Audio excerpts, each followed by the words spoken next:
ರೇಣುಕಾಸ್ವಾಮಿ ಕೊಲೆ ಕೇಸ್ನ ಪ್ರಾಸಿಕ್ಯೂಷನ್ಗೆ ಹಿನ್ನಡೆ ಉಂಟಾಗಿದೆ. ರೇಣುಕಾಸ್ವಾಮಿ ತಾಯಿ ಪ್ರತಿಕೂಲ ಸಾಕ್ಷಿಯಾಗಿ ಪರಿಗಣಿಸಿ ಪ್ರಾಸಿಕ್ಯೂಷನ್ ಮನವಿಯನ್ನ ತಿರಸ್ಕರಿಸಿದೆ ನ್ಯಾಯಾಲಯ. ರತ್ನಪ್ರಭಾ ಗೊಂದಲಕಾರಿ ಹೇಳಿಕೆಯನ್ನ ಕೊಟ್ಟಿದ್ದಾರೆ. ರೇಣುಕಾಸ್ವಾಮಿ ತಾಯಿ ಪ್ರತಿಕೂಲ ಸಾಕ್ಷಿಯಾಗಿ ಪರಿಗಣಿಸಲಾಗಿದೆ. ಬಟ್ ಇಲ್ಲಿ ಪ್ರಾಸಿಕ್ಯೂಷನ್ ಮನವಿಯನ್ನ ನ್ಯಾಯಾಲಯ ತಿರಸ್ಕಾರ ಮಾಡಿದೆ. ರತ್ನಪ್ರಭಾ ಅವರು ಗೊಂದಲಕಾರಿ ಹೇಳಿಕೆ ಕೊಟ್ಟಿದ್ದಾರೆ ಅಂತ ಕೋರ್ಟ್ಗೆ ಅರ್ಜಿ ಹಾಕಲಾಗಿದೆ. ಪ್ರಾಸಿಕ್ಯೂಷನ್ ಮನವಿ ತಿರಸ್ಕಾರ ಆಗಿದೆ. 57ನೇ ಸೆಷನ್ಸ್ ಕೋರ್ಟ್ನಲ್ಲಿ ತಿರಸ್ಕೃತ ಆಗಿರೋದು. ಎಸ್ಪಿಪಿ ಪ್ರಸನ್ನಕುಮಾರ್ ಅವರಿಂದ ನ್ಯಾಯಾಲಯಕ್ಕೆ ಮನವಿಯನ್ನ ಮಾಡಲಾಗಿದೆ.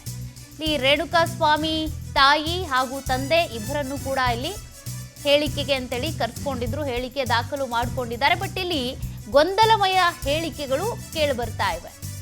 ಅವರಿಗೆ ಒಂದಷ್ಟು ಗೊಂದಲಗಳಿವೆ. ಹಾಗಾಗಿ ಆ ಹೇಳಿಕೆಯನ್ನ ಇಲ್ಲಿ ವ್ಯಾಲಿಡ್ ಅಂತೇಳಿ ಕನ್ಸಿಡರ್ ಮಾಡೋದಕ್ಕಾಗ್ತಾ ಇಲ್ಲ. ಸದ್ಯ ಎಸ್ಪಿಪಿ ಪ್ರಸನ್ನಕುಮಾರ್ ಅವರು ಕೂಡ ನ್ಯಾಯಾಲಯಕ್ಕೆ ಮನವಿ ಮಾಡಿಕೊಂಡಿದ್ದಾರೆ ಇಲ್ಲಿ ಗೊಂದಲಮಯ ಹೇಳಿಕೆ ಇರೋದ್ರಿಂದ. ಬಟ್ ಅವ್ರನ್ನ ಪರಿಗಣಿಸಿ ಅನ್ನೋದು ಪ್ರಾಸಿಕ್ಯೂಷನ್ ಹಾಕಿರುವಂಥ ಒಂದು ಅರ್ಜಿ. ಬಟ್ ಪರಿಗಣನೆಗೆ ತೆಗೆದುಕೊಂಡಿಲ್ಲ ನ್ಯಾಯಾಲಯ. 57ನೇ CCH ಕೋರ್ಟ್. ರೇಣುಕಾಸ್ವಾಮಿ ಕೊಲೆಗೆ ಸಂಬಂಧಪಟ್ಟಂತೆ ಈಗ 2 ವರ್ಷ ಆಗ್ತಾ ಬಂತು. ಆ ಕೇಸ್ ಯಾವ ರೀತಿಯಾಗಿ ನಡ್ಕೊಂಡು ಹೋಗ್ತಾ ಇದೆ ಗಮನಿಸ್ತಾ ಇದ್ರಿ. ಒಟ್ಟು ಬರೋಬ್ಬರಿ 17 ಜನ ಆರೋಪಿಗಳು ಈ ಕೇಸ್ನಲ್ಲಿರುವಂಥದ್ದು. A1 ಪವಿತ್ರ ಗೌಡ, A2 ದರ್ಶನ್ ಸೇರಿದಂತೆ ಒಟ್ಟು 17 ಜನ ಆರೋಪಿಗಳಿರೋದು. ಈ ಕೇಸ್ಗೆ ಸಂಬಂಧಪಟ್ಟಂತೆ ಅನೇಕ ಪ್ರತ್ಯಕ್ಷದರ್ಶಿಗಳಿರ್ಬೋದು, ಟೆಕ್ನಿಕಲ್ ಎವಿಡೆನ್ಸ್ ಇರ್ಬೋದು, ಭೌತಿಕವಾದಂಥ ಸಾಕ್ಷಿಗಳಿರ್ಬೋದು, ಇದೆಲ್ಲವನ್ನು ಕೂಡ ಕಲೆ ಹಾಕಿ ಸುಮಾರು 3000 ಪುಟಗಳ ಚಾರ್ಜ್ ಶೀಟ್ ಅನ್ನು ಪೊಲೀಸರು ಸಲ್ಲಿಕೆ ಮಾಡಿದ್ರು. ತದನಂತರದಲ್ಲಿ ಕೆಲ ಆರೋಪಿಗಳು ಜಾಮೀನು ಪಡ್ಕೊಂಡ್ರು, ರೆಗ್ಯುಲರ್ ಬೇಲ್ ಪಡ್ಕೊಂಡ್ರು. ತದನಂತರ ಮತ್ತೆ ಈಗ ಜೈಲ್ ವಾಸವನ್ನ ಅನುಭವಿಸ್ತಾ ಇದ್ದಾರೆ.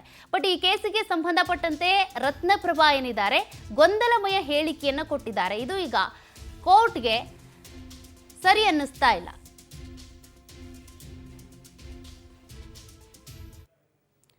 ಮತ್ತಷ್ಟು ಡೀಟೇಲ್ಸ್ ಕೊಡ್ತಾರೆ ಪ್ರತಿನಿಧಿ ಸುಚಿತ್ರಾ. ರತ್ನಪ್ರಭಾ ಅವರು ಕೂಡ ಈ ಒಂದು ಕೇಸ್ನಲ್ಲಿ ಹೇಳಿಕೆಯನ್ನ ಕೊಡುವಂತ ಸಂದರ್ಭದಲ್ಲಿ ಮೈನ್ ಆಗ್ತಾರೆ. ಕಾರಣ ತಮ್ಮ ಪುತ್ರ ಸಾವನ್ನಪ್ಪಿರೋದು, ಯಾವ ರೀತಿಯಾಗಿ ಹಿಂಸೆ ಪಟ್ಟು ಸಾವನ್ನಪ್ಪಿದೆ, ಇದೆಲ್ಲದ್ರ ಬಗ್ಗೆನೂ ಅವ್ರಿಗೆ ನೋವಿದೆ. ಬಟ್ ಅವ್ರ ಹೇಳಿಕೆ ಗೊಂದಲಮಯ ಇದೆ ಅನ್ನೋದ್ರ ಬಗ್ಗೆ ಕೂಡ ಇಲ್ಲಿ ಆರೋಪ ಕೇಳಿ ಬರ್ತಾ ಇದೆ. ಅವ್ರು ಮೊದಲು ಕೊಟ್ಟಿದ್ದು ಏನು ಹೇಳಿಕೆ, ಈಗ ಏನು ಹೇಳಿಕೆ, ಯಾಕೆ ತಿರಸ್ಕೃತ ಆಗಿದೆ? ಸೌಖ್ಯ, ಏನು ರೇಣುಕಾಸ್ವಾಮಿ ಕೊಲೆ ಪ್ರಕರಣ ಸಂಬಂಧ ಈಗಾಗಲೇ 57ನೇ CCH ಸೆಷನ್ ಕೋರ್ಟ್ನಲ್ಲಿ ವಿಚಾರಣೆ ನಡೀತಾ ಇರುವಂಥದ್ದು. ಪ್ರಮುಖ ಸಾಕ್ಷಿಯಾಗಿ ಮೊದಲಿಗೆ ರೇಣುಕಾಸ್ವಾಮಿ ಅವರ ತಂದೆ ಹಾಗೆ ತಾಯಿಗಳನ್ನು ವಿಚಾರಣೆಯನ್ನು ಮಾಡುವಂತಹ ಸಂದರ್ಭದಲ್ಲಿ, ಕ್ರಾಸ್ ಎಕ್ಸಾಮಿನೇಷನ್ ಮಾಡುವಂತಹ ಸಂದರ್ಭದಲ್ಲಿ ಮೊದಲಿಗೆ ತಾಯಿ ರತ್ನಪ್ರಭಾ ಅವರನ್ನು ವಿಚಾರಣೆಯನ್ನು ಮಾಡ್ತಾರೆ. ಈ ಒಂದು ಸಂದರ್ಭದಲ್ಲಿ ಏನು ಅವರು ಪೊಲೀಸರಿಗೆ ಕೊಟ್ಟಂತಹ ಹೇಳಿಕೆ ಆಗಿರ್ಬೋದು, ಜೊತೆಗೆ ಕೋರ್ಟ್ನಲ್ಲಿ ಅವರು ವಿಚಾರಣೆ ನಡೆಸಿದಂತಹ ಸಂದರ್ಭದಲ್ಲಿ ಹೇಳಿದಂತಹ ಹೇಳಿಕೆಗಳು ಕೂಡ ಸಾಕಷ್ಟು ಗೊಂದಲಗಳು ಇರುವಂಥದ್ದು. ಹೀಗಾಗಿ ಏನು ಪ್ರಾಸಿಕ್ಯೂಷನ್ ಪರ ವಕೀಲರಾಗಿರುವಂತಹ ಪ್ರಸನ್ನಕುಮಾರ್ ಅವರು ಇದಕ್ಕೆ ಇವರನ್ನ ಹಾಸ್ಟೆಲ್ ವಿಟ್ನೆಸ್ ಪ್ರತಿಕೂಲ ಸಾಕ್ಷಿಯಾಗಿ ನೀವು ಪರಿಗಣನೆ ಮಾಡಬೇಕು ಅಂತ ಹೇಳಿ ಒಂದು ಮನವಿಯನ್ನ ಮಾಡಿಕೊಂಡಿದ್ರು. ಈ ಒಂದು ಮನವಿಯನ್ನ ಇದೀಗ 57ನೇ ಸೆಷನ್ ಕೋರ್ಟ್ ತಿರಸ್ಕಾರ ಮಾಡಿದೆ.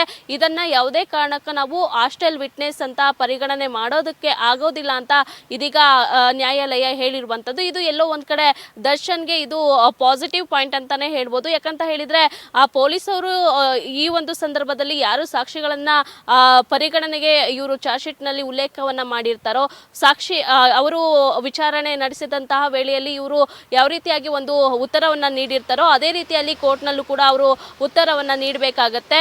ಕ್ರಾಸ್ ಎಕ್ಸಾಮಿನೇಷನ್ ವೇಳೆಯಲ್ಲಿ ಸಾಕಷ್ಟು ಏನು ಆರೋಪಿ ಪರ ವಕೀಲರು ಕೂಡ ಸಾಕಷ್ಟು ಒಂದು ಹೇಳಿಕೆಗಳನ್ನ ಪಡ್ಕೊಳ್ಬೇಕಾಗುತ್ತೆ. ಆ ಒಂದು ಸಂದರ್ಭದಲ್ಲೂ ಕೂಡ ಇವರು ಪೊಲೀಸರಿಗೆ ನೀಡಿದಂತಹ ಮಾಹಿತಿಯನ್ನೇ ಕೂಡ ನೀಡಬೇಕಾಗತ್ತೆ. ಆದರೆ ರತ್ನಪ್ರಭಾ ಅವರು ಏನು ರೇಣುಕಾಸ್ವಾಮಿಗೆ ನೀವು ಕಾಲ್ ಮಾಡಿದ್ರಾ ಅಥವಾ ಯಾವ ನಂಬರಿಂದ ಕಾಲ್ ಮಾಡಿದ್ರಿ, ಯಾವ ಸಮಯದಲ್ಲಿ ಕಾಲ್ ಮಾಡಿದ್ರಿ, ಈ ಒಂದಷ್ಟು ಕ್ವಶನ್ ಅನ್ನ ಕೇಳಬೇಕಾದ್ರೆ ಸಾಕಷ್ಟು ಗೊಂದಲಕಾರಿ ಹೇಳಿಕೆಯನ್ನ ಏನು ರೇಣುಕಾಸ್ವಾಮಿಯ ತಾಯಿ ಆಗಿರುವಂತಹ ರತ್ನಪ್ರಭಾ ಅವರು ಹೇಳಿದ್ರು. ಹೀಗಾಗಿ ಏನು ಪ್ರಸನ್ನಕುಮಾರ್ ಅವರು SPP ಆಗಿರುವಂತವರು ಕೋರ್ಟ್ಗೆ ಒಂದು ಮನವಿಯನ್ನ ಮಾಡ್ಕೊಂಡಿದ್ರು. ಸದ್ಯ ಆ ಒಂದು ಮನವಿಯನ್ನ ತಿರಸ್ಕಾರ ಮಾಡಿದೆ.